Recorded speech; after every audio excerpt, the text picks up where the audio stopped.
All right, guys, this is a little bit of a belated 10,000 subscriber special.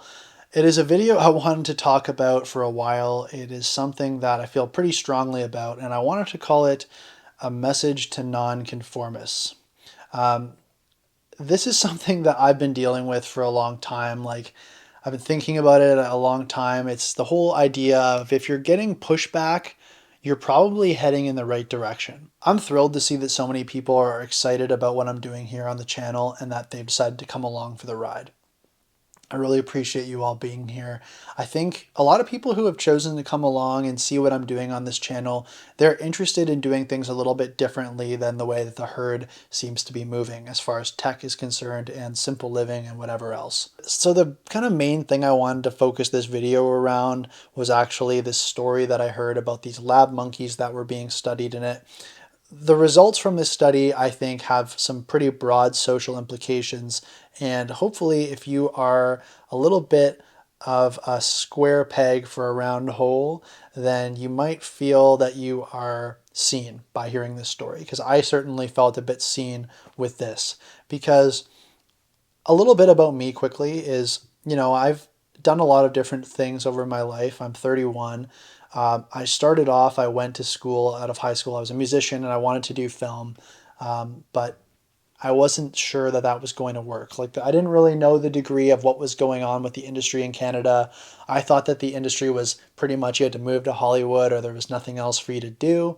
And my parents felt the same way. So I wasn't really pushed into doing a creative field because of that. They wanted me to get a sure thing. So what I decided was I wanted to help people. So I went to university for criminology and psychology to study to be a police officer. At the end of that, I felt kind of disillusioned with the whole thing, and I decided I wasn't going to go into policing. So I just kind of floated around for a little while and I worked in different things. I always felt the call to come back to something kind of creative, but it took me a long time to find the confidence to actually push against everybody else, to swim upstream, because that is kind of what it feels like sometimes when you want to do something a little different than the people around you. You're going to meet resistance and you have to really, just hold your breath sometimes and paddle against the current because that is the way that it feels. Anyways, I ended up when I was 25 going to film school. And that was a 1 year program. I paid for it out of pocket because I was like, I need to do something different. I was working a night job at a toy store, restocking the shelves, and I just was not happy with where my life was at. So I did that and I went to film school, and it was a 1 year accelerated program. And I met the people that I work with today, and it really changed my life in a lot of ways. But I've still, even there in a creative field, felt the call to be a little bit more different. I don't adopt every technology that comes around. I especially am not down with consumerism for the most part. And I see people who are in tremendous amount of debt in the film industry, and we have emergency funds because we work freelance and we know that we might have down times where we need to cover our expenses for a few months where there might not be very much work. But for the average person in the industry, even though they have that emergency fund set aside, they still are consuming just like any other worker bee drone kind of thing. Like they're just spending money and going along without much of a thought. I would say the film industry in most respects is more of a trade than a creative field. A lot of times we're technicians who are working to set up lighting or grip equipment, or you got people in hair and makeup. You're doing things that are more of a trade than an actual creative thing. Unless you're the director of photography or the actual director of the whole thing, then you're probably not really an extremely creative role in that production process. So I still have oftentimes a call to do something a little bit more in line with my values, a little bit more creative. So that has led me to do something like YouTube. I've wanted to do YouTube for a long time. I've been making YouTube videos since I was a kid. And, I made little animal tributes and different things over the years. I made like a Friday the 13th, tribute with like some punk music on it. And I've posted my singing at different times. I've done things here and there. The point is I've done a lot of different things here on YouTube, but I never really found the confidence to, I think, stay on here long enough to actually find my voice and share it with people online. And I think it's partially an age thing because, I felt a lot of pressure around me to conform. And as the years went on, I just got sick and tired of feeling sick and tired. The fact that I was just going along and not marching to the beat of my own drum, I felt like I could hear a call to do something different, but I was just moving along, following the directives of somebody else. And it didn't feel good. So eventually it just became too painful to continue on the way that everybody else was going, knowing that my path was some other way. And, I'm still along that path. I'm definitely not where I want to eventually be. I'm still traveling along that, finding out what that actually is. But all I'm saying is just going against the current, as I said, is not a comfortable thing. But if you feel different, you have to just go with it. Like, that's the only way that you're going to actualize, I think. That's the only way you're going to sleep at night feeling like you are doing the right thing. And now I guess I'll share the thing that I heard about the monkeys. I don't even remember what I heard this from, a book or a podcast or something was sharing about this monkey story, this monkey business. And basically, it was a lab experiment that went on where they had all these monkeys in a cage and they would put food at the top of the cage. Like the researchers would come in with some food and the monkey would ascend the cage to get the food and then they would get a shock, right? So they would eventually, enough monkeys would go up, they'd get a shock before they'd get the food, and they eventually started saying, oh, we're not going up there anymore because we're going to get a shock every time we go. If we try to go up there, somebody's going to hurt us. It's not going to work out. So what they started doing, the researchers, is they started taking monkeys out that had been shocked and putting a new monkey in. And they hadn't been shocked. Each time they'd add a new monkey, that monkey would see the food that's up there and he wouldn't know any better. So he'd climb up there to get some food. And they'd shock him. Eventually, they stopped shocking the monkeys altogether. And some of the new monkeys that had been put in there hadn't been shocked. So they would go up to get the food. But the monkeys that had been shocked, that had the traumatic memories of, losing, of going up there to get something and being hurt in the process, they would pull the other monkey down and they would beat it and they would whatever, because they would tell it like, this is not the way to go. Do not go up there. Do not try to climb. Do not try to get out.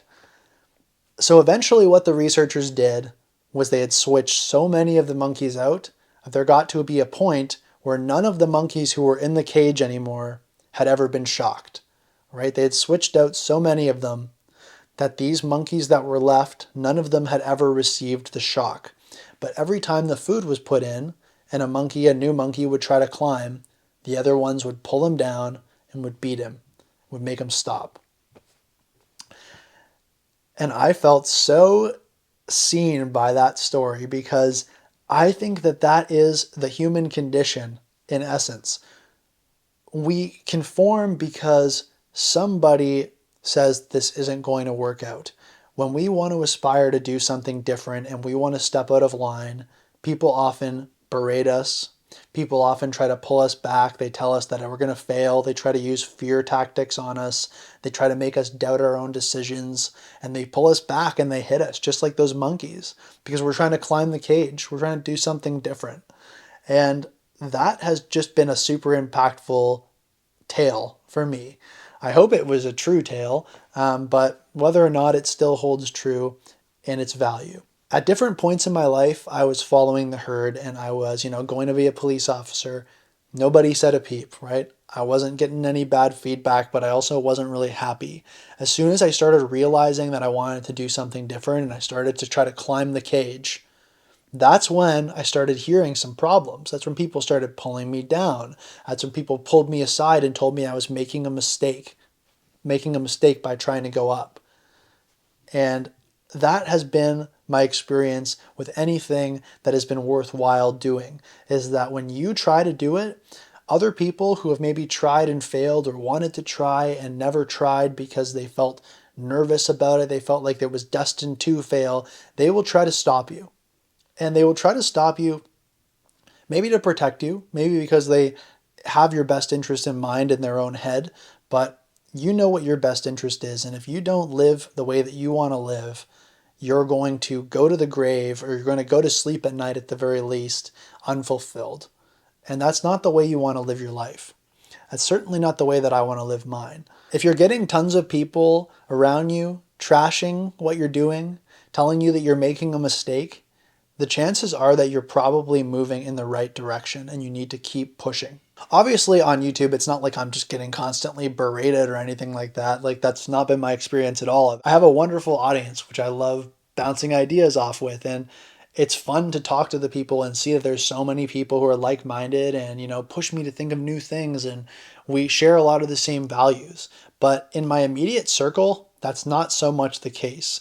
It's great if you can find that in your immediate circle, but that is kind of the beauty of online, is that you can get connected with people who may not have the similar values to the people who are immediately around you. And now there's over 10,000 of us who are all here because we feel the same way. We feel that we want to simplify things, we want to change our relationship with technology, and we want to find our own version of the good life, whatever that is.